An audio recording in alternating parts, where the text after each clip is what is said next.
Naruto एक ऐसे anime है जिसके अंदर हीरो चाहे तुम्हें अच्छा लगे या ना लगे, लेकिन विलेंस तुम्हें एक से एक बेहतर मिलेगा, चाहे वो स्नेक साइंटिस्ट ओरोचिमारू हो या फिर वन मैन आर्मी मदरा उचिया। विलेंस को बहुत ही बढ़िया तरीके से इस एनीमे के अंदर पोर्ट्रे किया गया है, बट फिर भी ये एनीमे अपने एंड टाइम में आकर बहुत ही बुरी तरह से फंबल कर जाता है जब इसके अंदर एंट्री होती है हमारे एनीमे के last villain the moon princess Kaguya ओसुजुकी की, जिसके अंदर विलन वाला पर्सोना एकदम ना के बराबर है।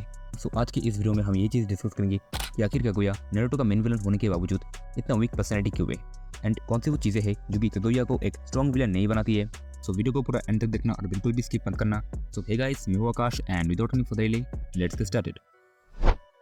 कागुया को हमारे सामने ये कहकर प्रेजेंट किया गया था कि वो है मदर ऑफ ऑल चक्र, लेकिन उसका जो फाइटिंग स्टाइल है वो बहुत ही ज़्यादा फीका है। अगर तुम उसे मदर ऑफ चक्र कह रहे हो, इसका मतलब ये है कि उसके पास बहुत तरह के चक्र है and she can use them in multiple ways, लेकिन कागुया हमें ऐसा कुछ भी क्रिएटिविटी करते हुए नजर नहीं आई। एंड जितने भी फाइटिंग सीन्स थे कागुया का नारुतो एंड सास्के के साथ, वो बहुत ही ज़्यादा बकवास था एंड वो बार बार सेम तरीके के बोरिंग मूव्स यूज कर रही थी। एंड अगर कोई मुझे बोले कि नारुतो में सबसे बेकार एक्शन सीन्स कौन से थे, देन मैं तो सबसे पहले कागुया की एक्शन सीन्स की बात करूंगा।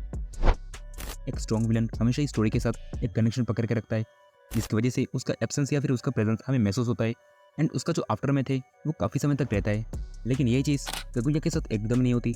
वो जिस स्पीड से आती है उसी स्पीड से चली जाती है एंड उसके जाने के बाद भी कुछ भी ऐसा नहीं होता जिसे देखकर हमें उसकी याद आए। ऐसा लग रहा था नारुतो के क्रिएटर ने बस एक आर्क के लिए उसे चुना था एंड उस आर्क के खत्म होने के बाद उसका भी नामो निशान मिट गया। ये चीज़ एक विलन को बिल्कुल भी सूट नहीं करता। विलन्स को हमेशा ऐसा होना चाहिए जिसका absence and presence audience feel कर पाए।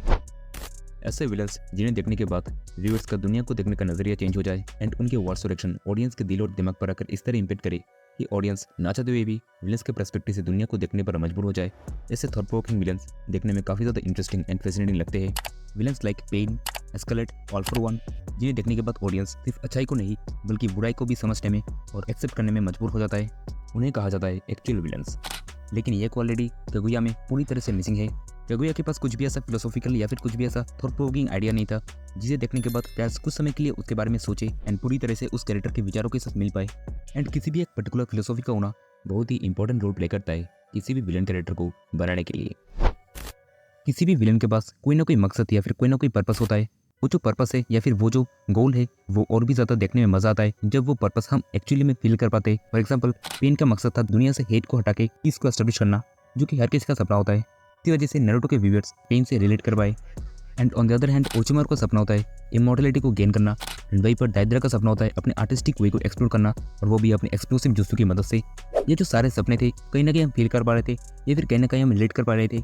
लेकिन इस एनिमे का जो मेन विलन था कागुया, उसका जो मकसद था सारे चक्र को एब्जॉर्ब करके इस दुनिया में राज करना, और वो भी इटर्निटी के लिए, जो कि हर दूसरे विलन का सपना होता है।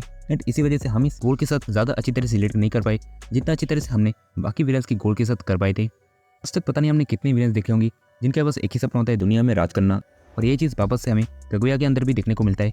जो विलन्स होते हैं उनका मकसद गलत नहीं होता, बस उनका तरीका गलत होता है उस चीज़ को करने का। लेकिन यहाँ पर जो कागुया है उसका मकसद और तरीका दोनों ही खराब है। इसकी वजह से इस कैरेक्टर का जो इंटरेस्ट है वो कोई भी व्यूअर ठीक तरह से रिलेट नहीं कर पाया एंड वो देखने में काफ़ी ज़्यादा डल एंड बोरिंग लगता है। चाहे वो हीरो हो या फिर विलन, जो चीज़ सबसे ज़्यादा इंपॉर्टेंट है वो है कि किस तरह उस कैरेक्टर को बिल्ड किया जा रहा है, ताकि फैंस उस कैरेक्टर के साथ अपने आप को रिलेट कर पाए एंड उसका प्रेजेंस भी थोड़ा बहुत फील हो। In case of Madara Uchiha and Pain ये बहुत ही अच्छी तरह से होता है, क्योंकि उन दोनों के जो बिल्डअप था वो बहुत ही बेहतरीन तरीके से किया गया था। एंड ये चीज़ एंटी हीरो हिताची उचिया के साथ भी लागू होता है। और ये जो कैरेक्टर्स है, चाहे वो पेन हो, हिताची हो या फिर मदरा उचिया, वो हमारे फेवरेट इसलिए बन सके क्योंकि उनका जो बिल्डअप था वो बहुत ही अच्छी तरह से किया गया था एंड उन कैरेक्टर को बहुत ही अच्छा समय दिया गया था ग्रो करने के लिए। लेकिन ये जो बिल्डअप है वो कागुया में मिसिंग था। नारुतो के एंड में पता नहीं कहाँ से कागुया आ जाती है एंड उसका कोई भी बिल्डअप हमें देखने को नहीं मिलता, जो कि दिखने में बहुत ही ज़्यादा अजीब लगता है। नारुतो एक बहुत ही बड़ा एनीमे है, इसलिए अगर तुम्हें किसी को मेन कैरेक्टर शो करना हो देन उसे बहुत ही पहले इंट्रोड्यूस कराना चाहिए, ताकि उसके एंड आते आते फैंस का इंटरेस्ट उस कैरेक्टर के अंदर बहुत ही अच्छी तरह से बिल्डअप हो जाए। लेकिन कागुया में ये चीज़ मिसिंग है। जिस स्पीड से कागुया आती है उसी स्पीड से चली जाती है, जो कि देखने में बहुत ही ज़्यादा एब्सर्ड लगता है।